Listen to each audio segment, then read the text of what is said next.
Hey, I'm Craig Christoffersen. Welcome to the channel. Today we have the 33mm T1.5 Viltrox cinematic lens. This is a beautifully made lens. If you watch the review of the 23mm, it's the exact same rundown. It has follow focus gearing, which is pretty thick, but it feels really good. So it's going to give you a bit of an adjustment if you're coming from mostly, still lenses, but it's beautiful and it works so well. So whether you are using a follow focus gear setup, all of these three lenses are the same dimensions. So you want to switch out your focal length, it's no problem. It's all going to fit together. It's going to make it very easy to exchange the lenses. They're all the same dimensions. Now they are different weights. The 23 is 500 grams, the 33 is 510, and then the 56mm is 540 grams. So they're all actually quite equal, which means if you're additionally using,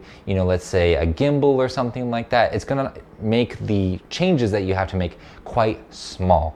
Now, this does have a T1.5 aperture. It opens right up and it has 14 different aperture blades, which leads to some beautiful bokeh, as you will see in just a little bit. This is a beautifully made lens and it is made to be visually easy to look at and deal with. So for example, on one side you have the metric system units of measurement, on the other side you have the imperial system units of measurement. So whatever system of measurement you are more familiar with, that is available at a glance for you. And in fact, the imperial is written in orange and then the metric system is written in white. So all the information that you need from this lens is available at a glance. It's a beautifully made lens, very high quality. Dustin Abbott on his channel, he compares it to a Zeiss kind of level of build. So these are wonderfully made lenses. All right, but how do they look? I've said this is the best of the bunch, so let's take a look and make sure it is the best of the bunch.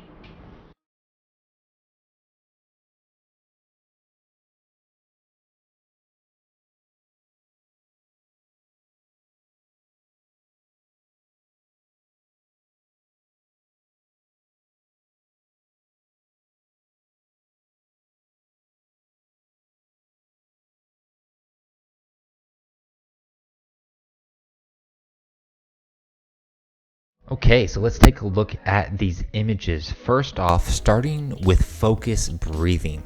Focus breathing, there is absolutely nothing to be concerned about. As you can see here with this white picket fence, if I was British, I'd say I'm absolutely chuffed with this lens. It's beautiful, no issues with focus breathing whatsoever. Now, there is still, however, chromatic aberration. It's a lot less. If you looked at the 23mm lens review, it's a lot less than that lens. It's more controlled, but it is still there. However, I found if you just close down a couple stops, maybe to about T4, then you're going to be okay. You're going to sharpen up that image and get rid of that kind of discoloration that's happening. Here are some shots of this 33mm performing at nighttime. So you can see the moon's out there, and that's kind of some more natural lighting. And of course, there's no details in the trees, but if you really wanted to boost it up,